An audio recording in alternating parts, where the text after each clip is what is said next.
ਉੱਪਰ ਚੜਨੇ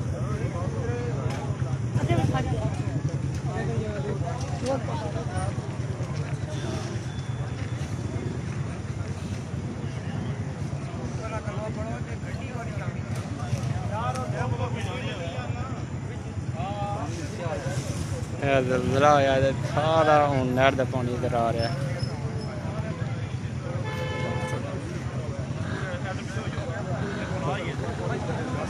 ਉਹ ਪਾਣੀ ਪੁੱਜੇ ऐसी क्या